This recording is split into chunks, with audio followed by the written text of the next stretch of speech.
And I think if dietitians can understand that cultural foods do not need to be cleaned up, that they are inherently nutrient rich and healthy, it'd be really helpful for people not to feel shame or guilt around eating their own traditional cuisine.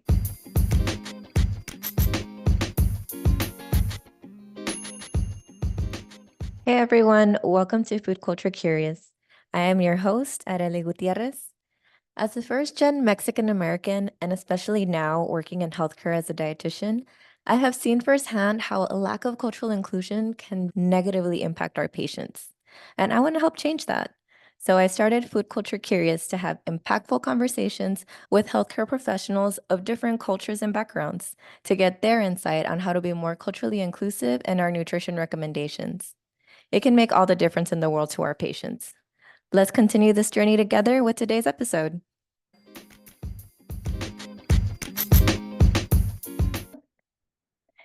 Hey everybody, welcome to Food Culture Curious. My name is Arely. I'm a registered dietitian on a mission to help healthcare professionals be more culturally inclusive with their nutrition recommendations. Today with us, we have Samina Qureshi RDN LD. She is the founder and registered dietitian at Wholesome Start LLC, a weight-inclusive GI nutrition practice based in Houston, Texas. She specializes in helping people who struggle with irritable bowel syndrome find relief and nourish their bodies without rigid diets, stress, guilt, or shame. Thank you for being here, Samina. Thanks for having me. I'm excited to chat with you today. Yeah, I know we've been trying to do this since I first even thought about the podcast, what, 2 years ago, a year ago? I know, I've been following along and I'm like, we just got to find time, and now is the Yeah, time. yes. Two busy moms trying to make it happen. Oh, yeah. So we'll jump right into it. Tell me a little bit about what factors influence your food culture. Yeah, so I grew up in Texas, but my family is from Pakistan. And so growing up, I ate a lot of my mom's home cooked meals, which included a lot of rice-based dishes with meats, something called biryani. I ate a lot of khichdi, which is a lentil and rice dish, and then a lot of salans, which is like a curry with chicken or beef or goat, lots of different things. And then growing up in Texas, I also had a lot of Tex-Mex, which doesn't really count towards Mexican food, but it's our own little spin on things. So eating a lot of like tacos and salsas and all of the delicious cuisine that they offer. Oh, amazing. Let's dive a little bit deeper into that. For starches, I'm hearing a lot of like rice. What other starches were very common in your food culture? Yeah, so Pakistani cuisine is big on naan, which is a wheat-based bread that is made. It's delicious. It's similar to a pita, but a little different. And then we also have another type of bread called chapati. It's essentially a tortilla, but ours are made out of flour, like wheat flour, whereas a lot of traditional Mexican tortillas are made out of corn or masa. And then there's also something called a paratha, which is dough based. So, like wheat flour, again, we use a lot of wheat flour, Mhm. but it is layered in a way that it mixes a lot of fat in it so that when you roll it out, you put like oil in it, canola oil, olive oil, whatever you want to use. And then you fold the dough over itself and mix it in. So you create that layer of fat. Mhm. And then you roll it out again into a circle and you keep doing that to create many layers of fat within the dough. And then when you fry it on the pan, it's crispy and flaky and so delicious. I grew up eating it with like honey in the morning or jam, and it's such a like comfort food. Oh, that definitely sounds delicious. And I know you mentioned some of these dishes contain different types of proteins. What proteins are common? Yeah, so many Pakistanis are Muslim, like me, and so we don't eat pork. So every other animal-based meat is on the table: fish, cow, beef, lamb, goat, all types of seafood, eggs, chicken, etc. I feel like we don't eat that much turkey because I don't think that turkey exists in Pakistan. But yeah, all of the other animal-based proteins. And I will say Pakistani cuisine is a little animal-based protein like heavy. We eat a lot of meat stews and things like that. There's a dish that is probably one of my favorites that my mom makes. It's called balak gosht, which literally translates to spinach meat. And it's just a stew made with goat meat and spinach, a lot of spices, and it's delicious. Oh, awesome. Definitely want people to hear more about the different vegetable and just produce in general that you find in Pakistani food culture. Can you expand on that?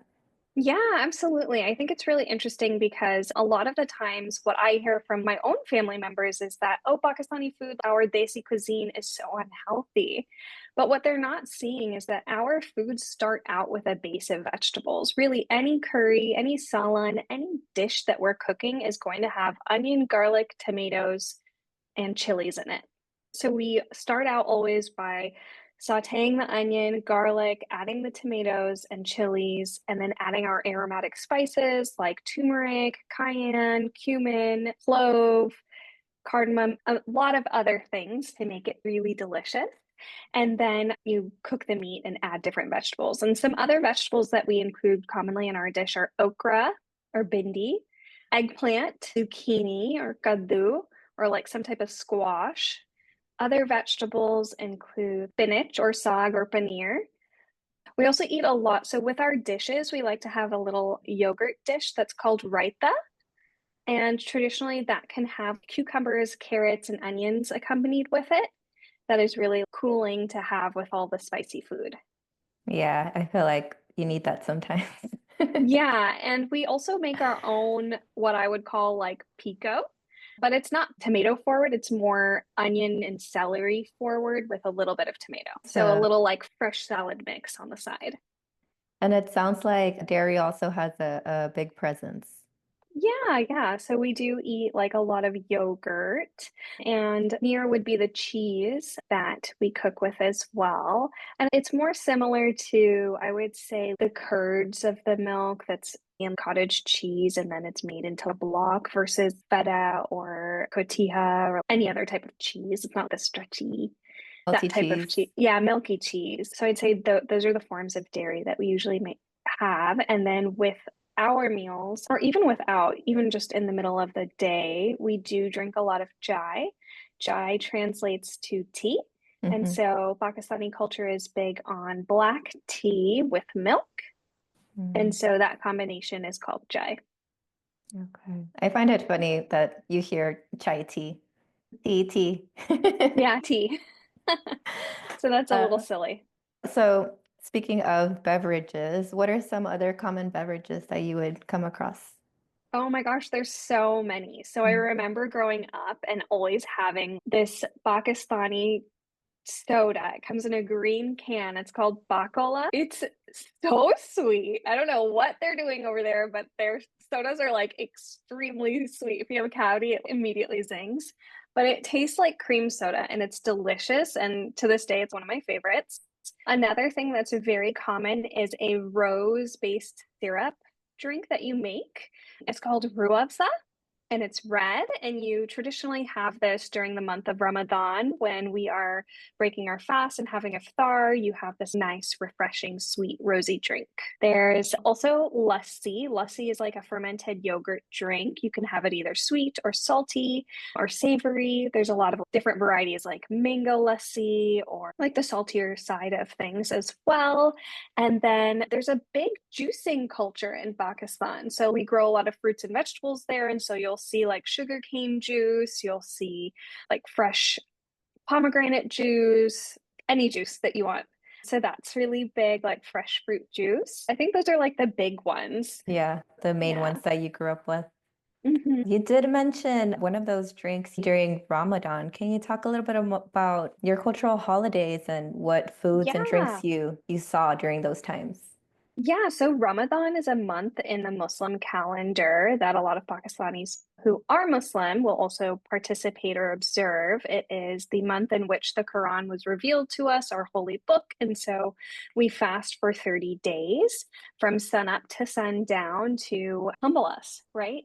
To see that our worldly needs are just that they're worldly and that there's a higher being and that we should be grateful for what we have. And during this month of Ramadan, it's really important to give to charity and help others. So there's a lot of big community aspect. Like even if you don't fast, there's a huge community aspect of feeding the needy, making sure that if you are making a dish, does your neighbor have food? Like in the community, does everyone have what they need?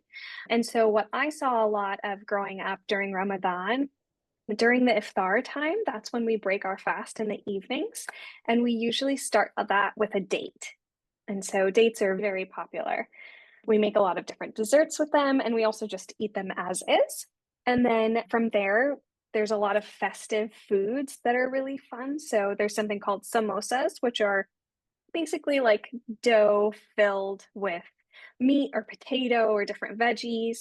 And it's really good. It's fried and it's like an empanada, but in a triangle shape. And then other things you'd see is something called jat or fruit jat, which is basically a fruit salad. So there's fruit salad, and the idea is you add a little bit of salt and spices to it to enhance the flavors. And a lot of the fruits we use for fruit chat are like banana, orange, watermelon, grapes, apple, strawberries if you have them, and then put like jat masala on there and salt, and it's so good.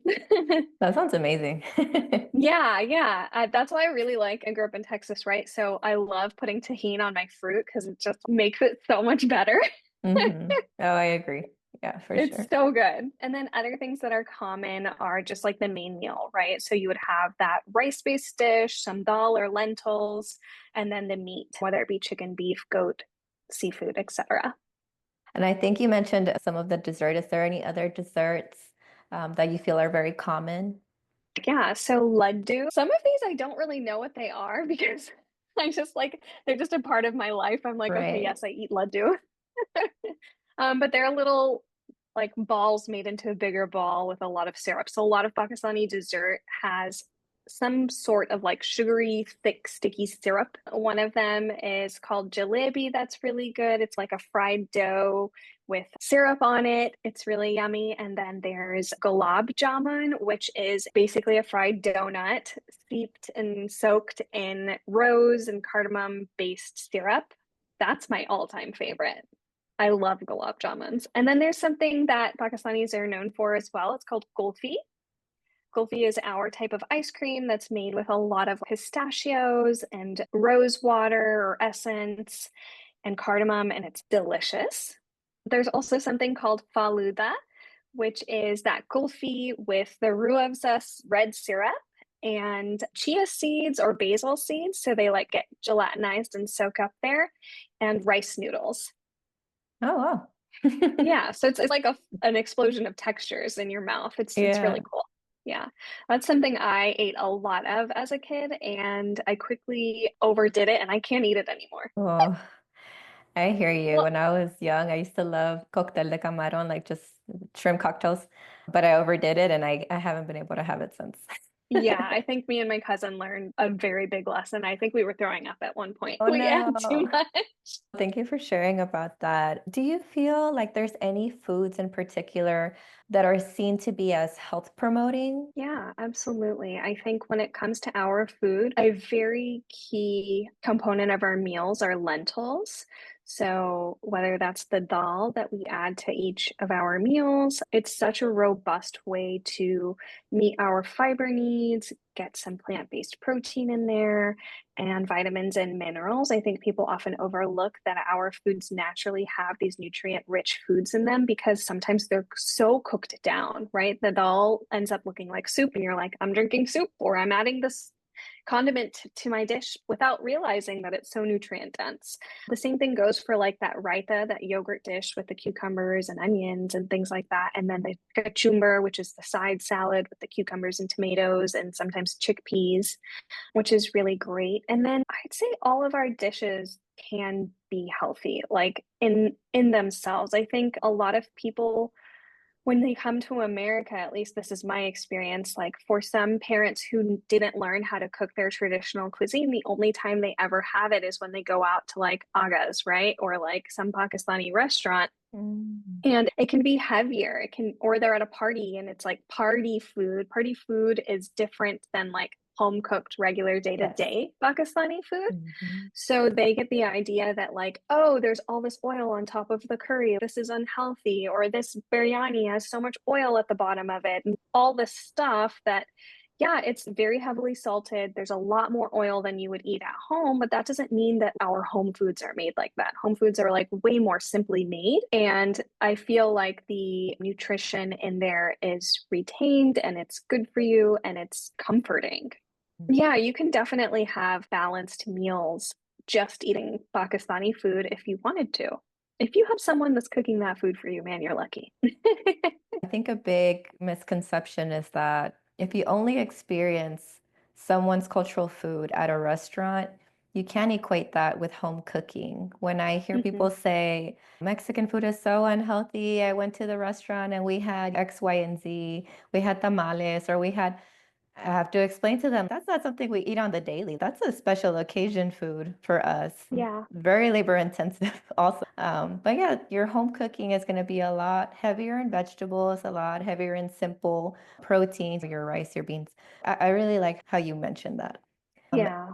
is there any foods, let's say, when you were younger, you weren't feeling well, you had a cold, or just in general weren't feeling well. Were there any foods that your family would give you because they felt like these foods were going to make you better? Yes. Khichdi, and I still eat it when I'm sick. That is the rice and lentil combo. It's basically rice and beans, but rice and lentils. Mhm. It's delicious and so comforting and soothing. I make that for like my family when we're not feeling well, or just like it's raining. It's a very like rainy weather food for us as well. It's khichdi. And then another one is baya, which is basically like literally bone broth. It is like boiling down those like bones and getting the great collagen and turmeric and all of these spices that are health promoting and having them. You can see that it has collagen in it because when it sits in your fridge, it is thick. But when you heat it up, it like all gets melted and it's so yummy and very nourishing. I know after my pregnancy, my mom was like trying to give me so much baya, but I was still having aversions to food and stuff. I was like, don't give me anything. I just need to like be bland diet for right now. Yeah, and then ginger. So we believe a lot in drinking ginger tea for digestion, for colds, having ginger and honey when you have a cough. We really rely on ginger a lot when we're sick. Since you brought up pregnancy and postpartum, are there any foods that just either within your family or in the Pakistani culture that people felt like this is going to help you either produce more breast milk, or this is going to help with postpartum healing, or you can't have this during pregnancy? Yes. Yes. And a lot of this is, I guess I'm second gen. I'm unclear on these things, but not living in Pakistan, I don't get that like full true experience of what really is the culture versus what did I learn through just my parents and my grandparents here and my aunts and uncles and cousins that are already living in America. Right. Um, our family moved here very early on. And so I never really went back to Pakistan because there was no family there. My grandparents lived with us. So, yes, what I mean to say by that is yes, there's something called banjira.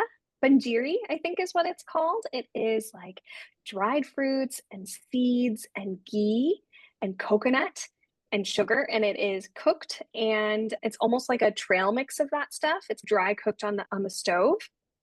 And then they say you should have this after pregnancy to help with milk supply and healing. During birth, I was told not to eat any papaya or pineapple because my mom's thought that this is her philosophy. And even my mother in law and other people have told me don't eat fruit that are high in certain enzymes because it will make your uterine lining thinner. And we don't want that to happen until you need it to, right? Mhm. I was told to avoid that. Those were the major things. Mhm. My mom was very adamant about me having atole. It's a drink, but it's a little bit thicker in consistency. And she said that type of a drink was gonna help increase my milk supply. So it's interesting to hear the different cultural health beliefs surrounding some of these Yeah. foods. You know what? That's funny that you said that. So, like cultural health beliefs, I feel like they're there because of that wisdom that's been passed down from generation to generation, right? And so, like us as dietitians, we're always looking at the evidence behind these recommendations. But that information that has been passed down is also very important and can be beneficial for people as well. So when I'm working with people, if they say X, Y, and Z because of X, Y, and Z, and they feel like that is helping them, I'm Mhm. never going to be like, that's wrong. You should No. never do that, right? Because that's so diminishing and not helpful in any way. Mm-hmm. Yeah, I think whenever I hear cultural health beliefs, one, I always think we don't know everything, right? Yeah, Yes, we're yeah. coming from an evidence-based practice, but who's to say we're not going to see evidence in the future about why X, Y, or Z is good for you during this time? Like you mentioned, that's wisdom that came down through the generations, and a lot of it must be for some reason. And two, we can always incorporate that as long as it's not harmful, right? Yeah. We can always incorporate that into what you're doing. And let's say even if for whatever reason there is no health benefit, the placebo effect is a very real thing. So I love that. Yes, I am a firm believer in the placebo effect. Yeah, absolutely. I know I actually want to ask you, so in your culture, oh, I guess like Mhm. cultural food traditions and things like that, when you have lentils or beans or anything like that, did your grandparents or mom or whoever in your family who taught you these traditions, did they soak the beans overnight Sometimes, yeah. sometimes? Mhm. I feel like Yeah. anytime my mom would be like, the night before we'd have a party or prepare a big dish of dal or like our lentils, she'd be like, okay, go wash this much dal and leave it out in a pot of water to soak, Mhm. whether it be a few hours or overnight.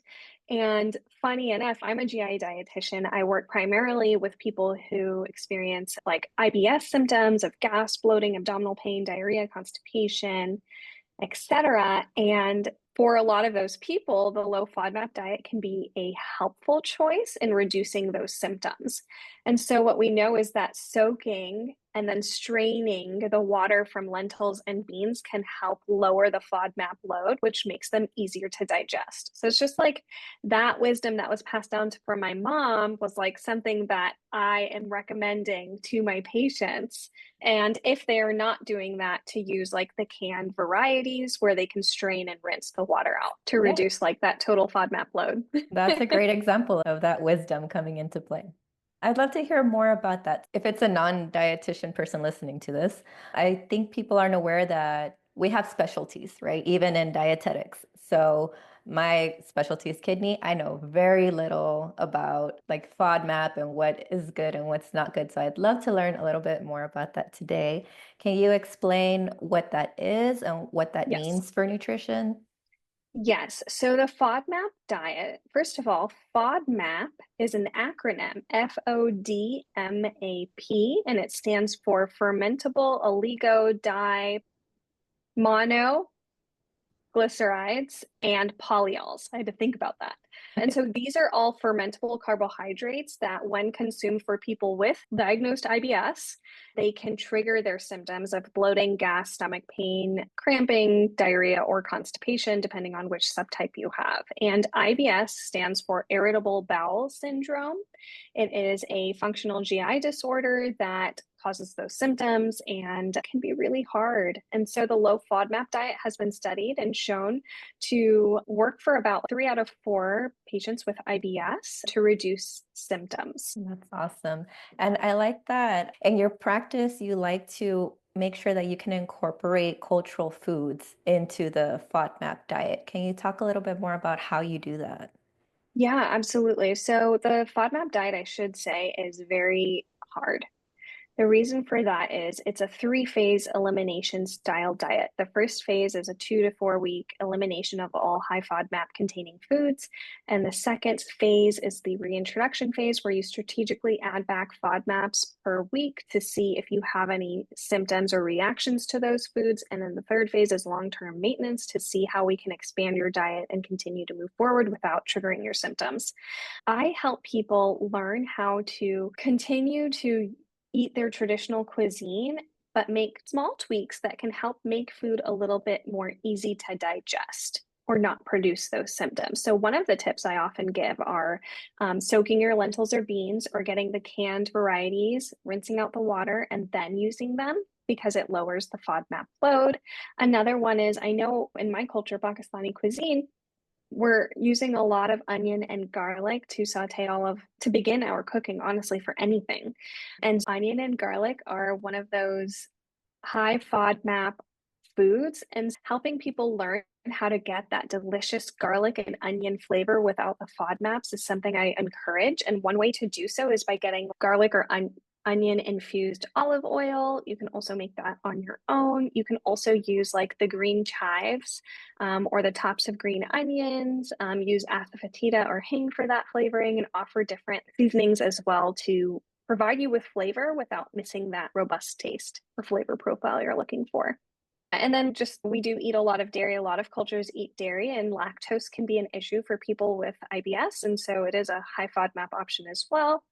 And I like to offer low lactose swaps.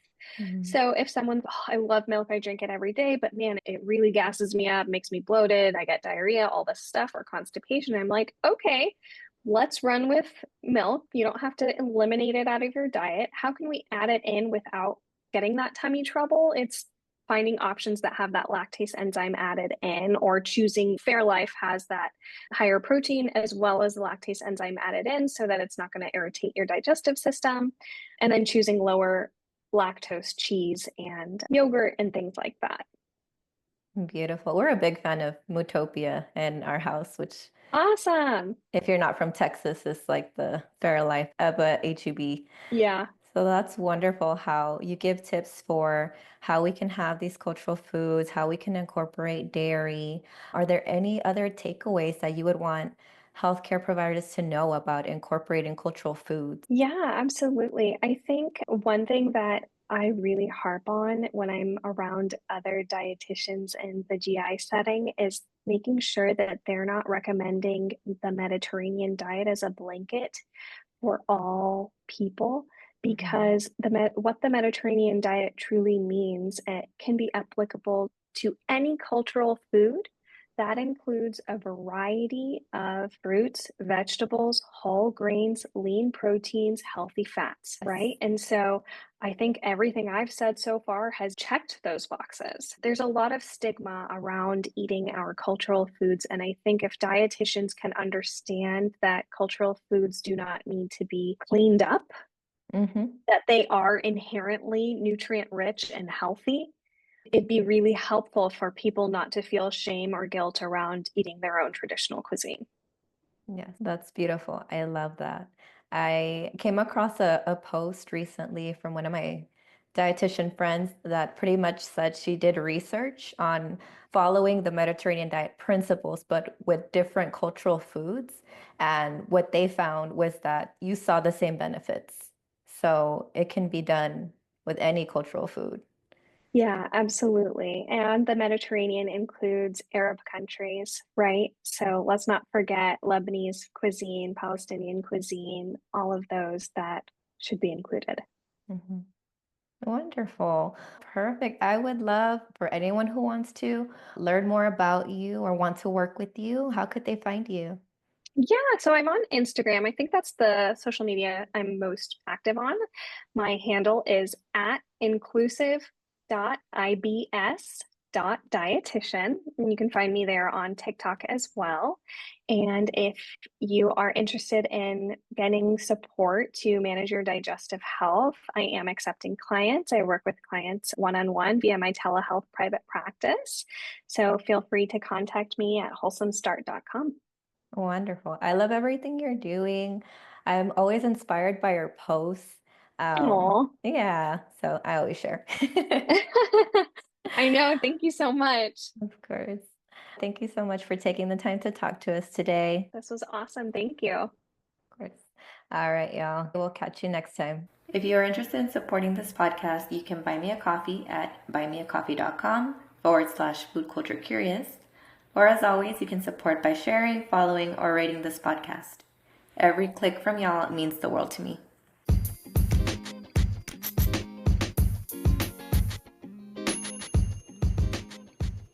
And now for a quick disclaimer. Food Culture Curious is for educational and entertainment purposes only and does not take the place of medical advice from licensed healthcare professionals. If you need to seek medical advice, please speak to your healthcare provider. Thank you for listening.